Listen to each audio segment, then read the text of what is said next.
তো নমস্কার বন্ধুরা, আবার উপস্থিত হয়েছি কৃষক জীবনের গল্পের একটা নতুন ভিডিও নিয়ে। তো আজকের আমাদের আলোচনার বিষয় হবে নিম তেলের A to Z নিয়ে, অর্থাৎ নিম তেল কী, এর কি উপাদান আছে এর মধ্যে, এর কাজ কি, কিভাবে ব্যবহার করবেন, কখন ব্যবহার করবেন, কার সাথে ব্যবহার করবেন, কতটা পরিমাণে ব্যবহার করবেন, এই সব কিছু নিয়ে আজকের আলোচনা করব। তো সবার প্রথম আজকে বলি যে নিম তেল কী। নিম তেল হলো নিম বীজ, অর্থাৎ নিম গাছের ফলের বীজ শুকিয়ে সেটাকে পিষে তেল বের করা হয়। যেমন সর্ষের তেল সর্ষে পিষে বের করা হয়, ঠিক নিম গাছের ফল পিষে তেল বের করা হয়, সেটাই নিম তেল। এবং পেষে তেল বের করে নেওয়ার পর যেটা থাকে সেটাই হলো নিম খোল। অর্থাৎ এবার জেনে নেওয়া যাক যে এর মধ্যে কী আছে। এর মধ্যে দেখা যাচ্ছে যে কোম্পানি নিম্বিসিডিন নামে মার্কেটিং করছে, অর্থাৎ নিম্বিসিডিন হলো এর ব্র্যান্ড নাম। এর মধ্যে আছে অ্যাজাডাইরেক্টিন 300 ppm, অর্থাৎ 300 ppm মাত্রায় অ্যাজাডাইরেক্টিন আছে। Neem oil base EC containing azadirachtin 0.03% weight by weight W/W insecticide. তো এর মানে কি আগে বলে দিই। সবার প্রথম আগে জানতে হবে যে অ্যাজাডাইরেক্টিন 300 ppm। তো অ্যাজাডাইরেক্টিন কী আগে সেটা জানতে হবে। তো অ্যাজাডাইরেক্টিন হলো নিম গাছের শরীরে তৈরি হওয়া একটা বায়োকেমিক্যাল বা জৈব রাসায়নিক উপাদান। একটা বিরাট বড় জিনিস, অর্থাৎ বায়োকেমিক্যাল মানে প্রাকৃতিকভাবে জৈবভাবে তৈরি একটা কেমিক্যাল বা রাসায়নিক উপাদান, যেটা গাছের শরীরে প্রাকৃতিকভাবে আপন নিয়মেই তৈরি হয়, যেটা খুব ভালো ইনসেক্ট রেফিলেন্টের কাজ করে, অর্থাৎ কীটপতঙ্গকে তাড়ানোর কাজ করে বা কীটপতঙ্গকে মারার কাজ করে। তো সেই মানে অ্যাজাডাইরেক্টিন এটা নিম গাছের প্রতিটা অংশে, গাছের শরীরে আপন নিয়মেই তৈরি হয় এবং প্রতিটা অংশে তৈরি হয়। পাতা, ফুল, ফল এর শরীরের নির্যাসেই কিন্তু শিকড়, গাছের ছাল, কাণ্ড সবার মধ্যেই এই অ্যাজাডাইরেক্টিন উপাদানটি থাকে। কিন্তু সব থেকে বেশি পরিমাণে অ্যাজাডাইরেক্টিন পাওয়া যায় নিম গাছের ফলের বীজ থেকে, অর্থাৎ নিমের দানা। সেই দানার যদি পিষে বের করা হয় তাহলে সব থেকে বেশি মাত্রায় অ্যাজাডাইরেক্টিন আমরা পাই। তো সেই অ্যাজাডাইরেক্টিন এটাই হলো সেই অ্যাজাডাইরেক্টিন। পিপিএম কথার অর্থ হলো পার্টস পার মিলিয়ন, অর্থাৎ বাংলায় বললে 1 মিলিয়নের 1 অংশ। তো এখন 1 মিলিয়ন মানে কি? 1 মিলিয়ন মানে হলো 10 লাখ, মানে 10 লাখ এর 1 অংশ। সোজা কথায় বললে ধরুন 10 লাখ টাকার 1 টাকা মানে 1 ppm, মানে 10 লাখ টাকার 1 টাকা মানে 1 ppm। তো এখানে 300 ppm যেহেতু আছে, মানে 10 লাখ টাকার 300 ভাগ, মানে 10 লাখ টাকার মধ্যে 300 টাকা, মানে বুঝতে পারছেন কত কম। আবার 10,000 ppmও আছে, মানে 10 লাখ টাকার মধ্যে 10,000 টাকা। ঠিক এই রকম ভাগে আশা করি বোঝাতে পেরেছি। এরকম 10 লাখ ভাগের 10,000 ভাগ ওষুধ। তো বাজারে কিন্তু আপনি 300 ppm থেকে শুরু করে প্রায় 1 লাখ ppm পর্যন্ত মানে অ্যাজাডাইরেক্টিন পেতে পারেন, পাওয়া যায়। তো সব থেকে বেশি যেটা প্রচলিত হয় সেটা হলো 300 ppm এর ওষুধ, 1,500 ppm এর ওষুধ আর 10,000 ppm এর ওষুধ। এটা সব থেকে বেশি পাওয়া যায় এবং সব থেকে বেশি অ্যাভেলেবেল।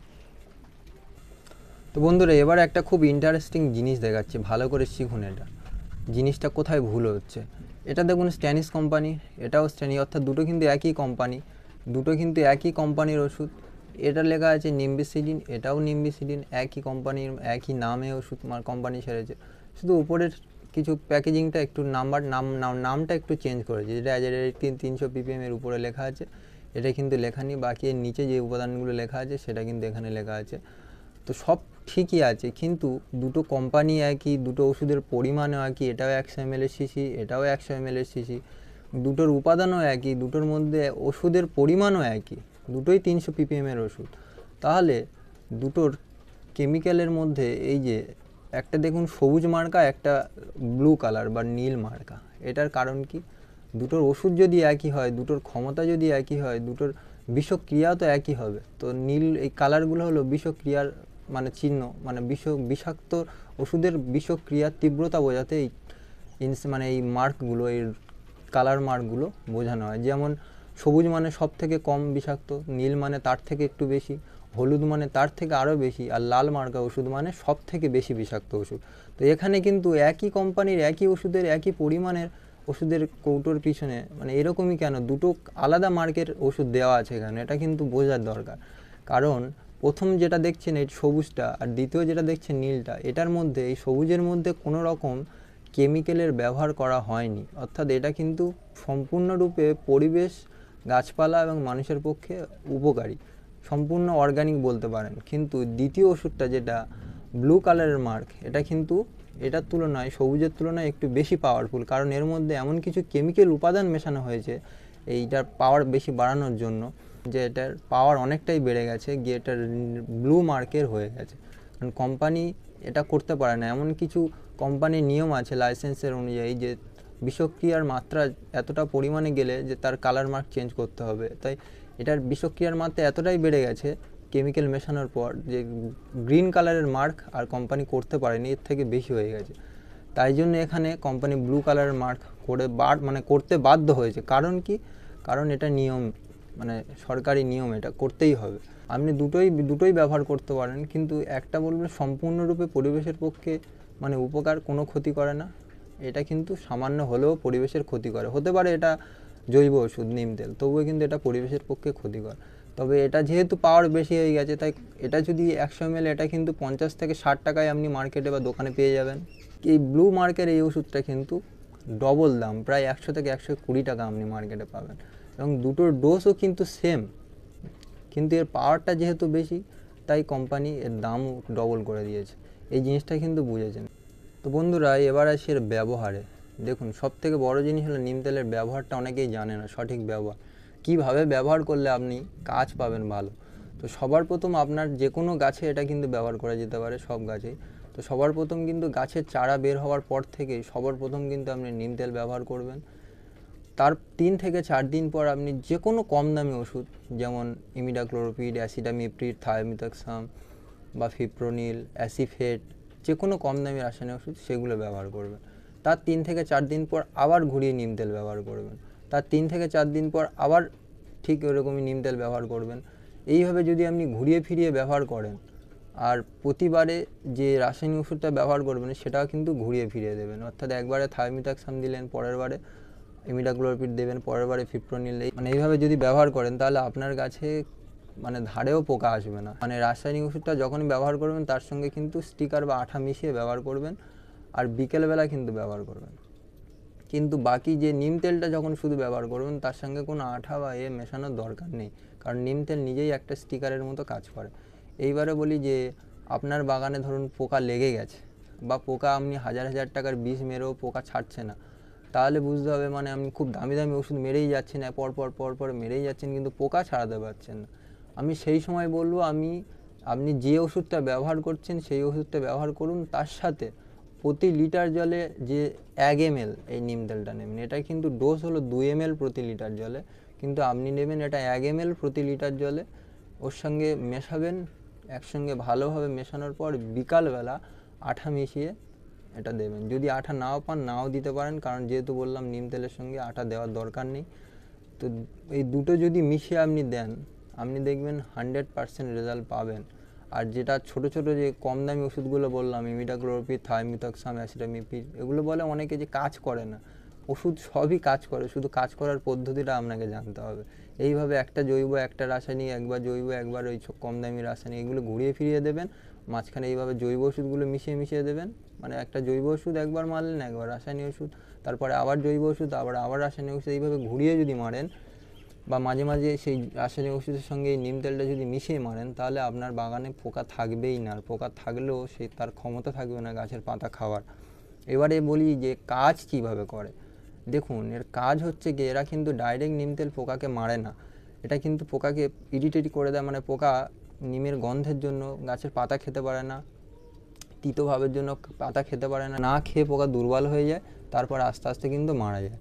আর দ্বিতীয় কাজটা হচ্ছে কি, এই নিম তেল পোকাদের হরমোনাল সিস্টেমের উপরে এফেক্ট ফেলে, যার কারণে পোকারা মানে ডিম পারলেও সেই ডিম থেকে কিন্তু বাচ্চা বেরোতে পারে না, বা ডিম ফুটে আর বাচ্চা হয় না। অর্থাৎ পোকাও মারা যাবে, পোকার আর ভবিষ্যৎ প্রজন্মও কিন্তু আর জন্মাবে না আপনার কাছে।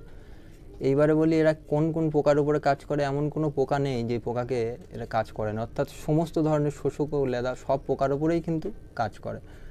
এইবারে আসি যে আপনারা এর কোন কোন ওষুধের সঙ্গে মেশাতে পারবেন এবং কোন কোন ওষুধের সঙ্গে মেশাতে পারবেন।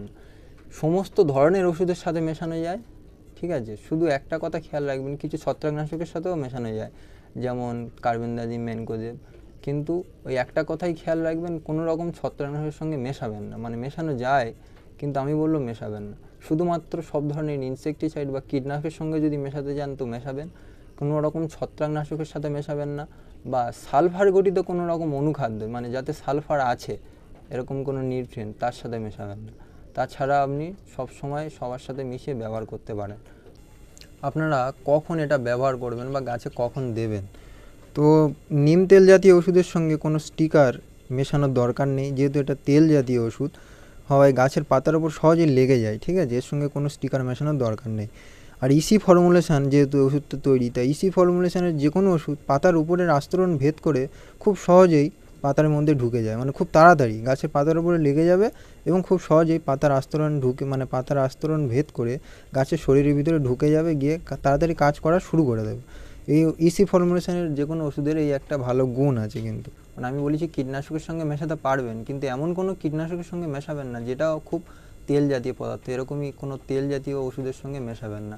তাহলে কিন্তু ওষুধে মানে গাছের পাতা যে স্টোমেটা পত্ররন্ধ্র এটাগুলো ব্লক হয়ে যাবে, অতিরিক্ত অয়েলি হয়ে গিয়ে গাছের তেলগুলো গাছের পাতার পত্ররন্ধ্রগুলো ব্লক করে দেবে, বন্ধ করে দেবে, গাছ শ্বাস প্রশ্বাস নিতে পারে, অটোমেটিক গাছ মারা যাবে। কিন্তু সবজি গাছের পাতা ঝলসে যাবে, লিপ বার্ন হয়ে যাবে পাতা, এগুলো কিন্তু এটা কিন্তু খুব খেয়াল রাখবেন। আর সব ওষুধের সঙ্গে মেশাতে পারবেন, কিন্তু যখন দানাদার ওষুধগুলো গুলবেন, দানাদার ওষুধের সঙ্গে গুলবেন তখন আলাদা আলাদাভাবে গুলবেন। অর্থাৎ যদি লিকুইড ওষুধের সঙ্গে কোনো কিছু গুললেন তাহলে দুটো একসঙ্গে আগের ড্রামে দিয়ে দেবেন, তারপরে নিম তেলটা লাস্টে দিয়ে ভালোভাবে মেশাবেন। কিন্তু যদি কোনো দানাদার ওষুধের সঙ্গে মেশান, দানাদার বা পাউডার জাতীয় ওষুধ, তাহলে কিন্তু সেটা আগে গুলে নেবেন, নেবার পর নিম তেল আলাদা গুলে নেবেন, দুটো আলাদা গুলে নেওয়ার পর একটা ড্রামে অর্ধেক জল দেবেন, নিয়ে আগে কোনো একটা ওষুধ দেবেন, তার পরবর্তীকালে আবার দ্বিতীয় ওষুধ দেবেন, দিয়ে বাকি ড্রামটা ভর্তি করে ভালোভাবে মিশিয়ে স্প্রে করবেন। দুটো একসঙ্গে ওষুধ মানে মেশাবেন না, তাহলে এটা সমস্যা হতে পারে। কারণ পাউডার ওষুধের সঙ্গে যখন এই তেল জাতীয় এই কীটনাশক আর কোনো পাউডার কীটনাশক ধরুন মেশাচ্ছেন, এই তেল জাতীয় কীটনাশক যখন ওর সঙ্গে মেশাবেন তো ডেলা পাকিয়ে যাওয়ার চান্স থাকে, তো গাছ কিন্তু সেটা ভালোভাবে খেতে পারে না। তাই প্রয়োজনের থেকে বেশি ডোজে দিলে কিন্তু পাতা পুড়ে যাওয়ার সম্ভাবনা থাকে ইসি কেমিক্যাল মানে ইসি ফর্মুলেশনের ওষুধগুলো। হতে পারে এটা নিম তেল জৈব ওষুধ, গাছের কোনো ক্ষতি করে না, কিন্তু এটা যদি প্রয়োজনের তুলনায় আপনি বেশি ব্যবহার করেন তাহলে কিন্তু গাছের পাতা কুঁকড়ে যাওয়ার বা পুড়ে যাওয়ার চান্স থাকে। তো যেহেতু নিম অয়েল জাতীয় ওষুধ, তা স্প্রে করার পর আরেকটা খেয়াল রাখবেন, যেটা যে নিম অয়েল জাতীয় ওষুধ গাছে স্প্রে করার পর কিন্তু কড়া যদি রোদ ওঠে না, পাতা জুড়ে যাওয়ার, কচি পাতা পুড়ে যাওয়ার বা লিফ স্কচ হওয়া, পাতার উপরে মানে দাগ হওয়া, পাতা ঝলসে যাওয়ার একটা চান্স থাকে। তাই পড়ন্ত বিকেলে ঠিক সূর্য ডোবার আগে এটা স্প্রে করবেন, এবং মাটিতে রস থাকবে তখনই স্প্রে করবেন, কখনো মানে শুকনো মাটির অবস্থায় স্প্রে করবেন না। আর এর ডোজ কত হবে এবারে বলি। এর ডোজ কিন্তু থাকবে 2 ml প্রতি লিটার জলে বলে, এর মূল ডোজ 2 ml এর তুলনায় কমও দেবেন না, বেশি দেবেন না। কম তখনই দেবেন যখন এর সঙ্গে কোনো ওষুধ মিশিয়ে ব্যবহার করবেন। যদি শুধু ব্যবহার করেন তাহলে 2 ml প্রতি লিটার জলে গুলেই দেবেন। বলি বাজারে আপনারা কী নামে এগুলো পেতে পারেন এই নিম তেল? মেজরিটি% মার্কেটে খুব সহজেই আপনি পেয়ে যাবেন এই T Stanes company, T Stanes and company limited, এই কোম্পানির নিম্বিসিডিন নামে পাওয়া যায় অ্যাজাডাইরেক্টিন 300 ppm। নিম্বিসিডিন এটা বা এটা একই ওষুধ, এটা পেতে পারেন। বা টাটা র্যালিসের র্যালি নিম, এটাও 300 ppm এর ওষুধ। আর একটা আছে টাটা র্যালিসের র্যালি নিম প্লাস, অর্থাৎ র্যালি নিম এটা 300 ppm এর, আর র্যালি নিম প্লাস এটা কিন্তু 10,000 ppm এর ওষুধ। এই দুটোর প্রাইস কিন্তু অনেক কম এবং অনেক বেশি, মানে এটা সহজে পাওয়া যায় না, তাই এই বিষয়ে আমি প্রাইসটা আমি বলতে পারছি না। আপনার এলাকায় যদি পাওয়া যায় তাহলে অবশ্যই কিন্তু আমার প্রাইসটা জানাবেন, এবং এর ডোজ কত আপনারা ব্যবহার করছেন বা কোম্পানি সেটা রেকমেন্ড করেছে কত ডোজ সেটাও আপনাকে জানাবেন, কারণ আলাদা আলাদা কোম্পানির আলাদা আলাদা কিন্তু ডোজ রেকমেন্ড করে। এবার একটা কথা বলি, অনেক চাষিরা বলেন যে নিম তেল ব্যবহার করলে নাকি, অর্থাৎ বড় গাছে নিম তেল ফল অবস্থায় ব্যবহার করলে তাদের ফল তিতো হয়ে যায়।